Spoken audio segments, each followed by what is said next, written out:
So the Nintendo Switch 2 is not going to have analog triggers. Once again, the Nintendo Switch 1 did not. We haven't really had any analog triggers since like the GameCube. I think the GameCube was the only Nintendo console controller that ever did that.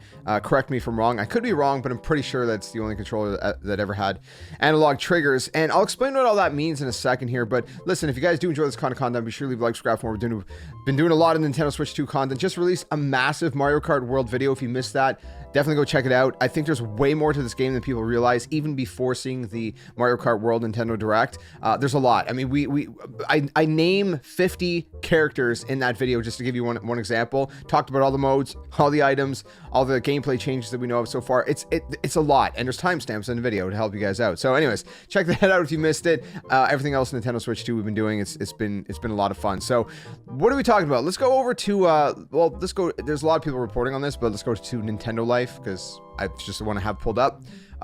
And they kind of explain why it doesn't have analog triggers. Now, there's going to be mixed reception to this. And again, I'll explain what this means in a second for anyone who may not know or want clarification. But if we go down, there was an article.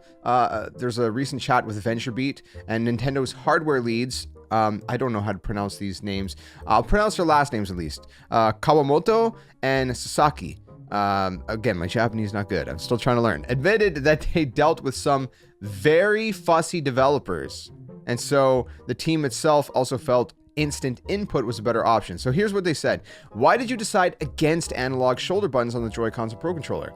Sasaki says, from the hardware side, we worked on what we were asked to do. There were a lot of, let's say, very fussy developers around us who wanted to go this route. That's why we went the route that we did.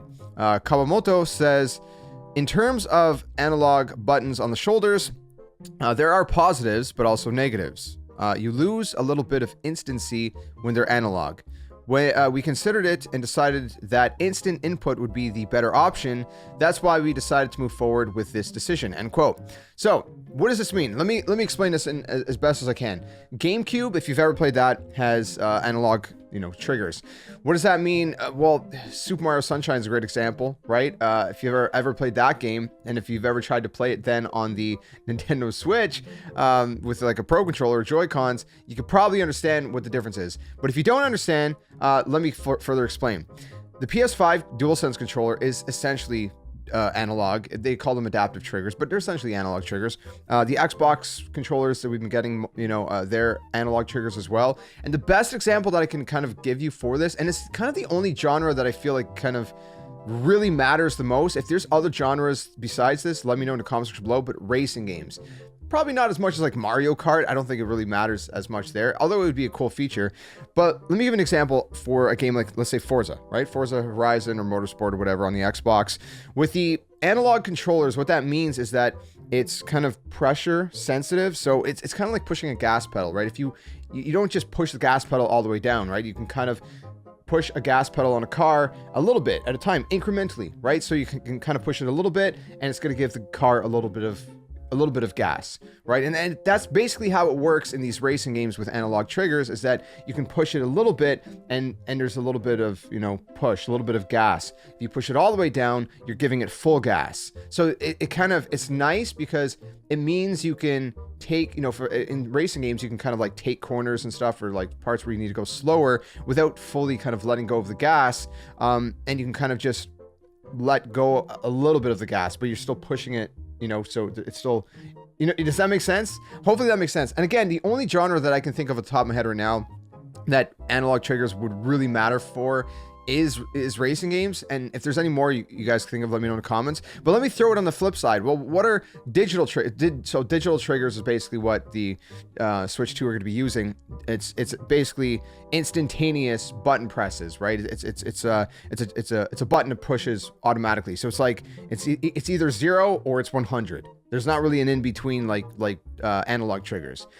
And that's kind of good for certain genres as well. For example, now it's going to be kind of a funny thing to say, because all we've had, like I said, I just mentioned Xbox and PlayStation. And for shooter games like Call of Duty, that's basically what we've been having, is those kind of, analog triggers.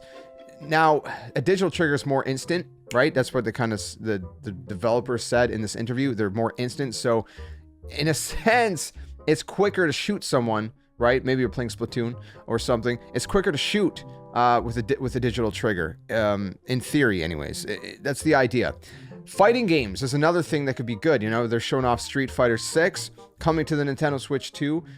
They're showing off, of course, Soul Calibur for the GameCube. I don't know if it's going to matter as much there, which is kind of ironic because the GameCube, like I said, had, you know, those analog triggers. But yeah, like fighting games, you know, you want those instant quick responses, right? So it's like, but at the same time, I guess with like analog triggers, technically, you know, once you push down a certain threshold, it would register as if it's sort of like a digital trigger. So I think games can do that as well. So I don't know. That's kind of my best explanation. I'm not an expert at this. I'm just trying to explain it to the best of my understanding, and hopefully that helps. If any of you guys think I'm wrong, feel free to correct me in the comments. But what do you guys think between the analog and digital triggers based off of what I said? Again, from a Nintendo perspective, GameCube is analog, and pretty much everything else from my recollection has been you know, digital triggers. So does it matter that much? If you like the triggers on the Switch,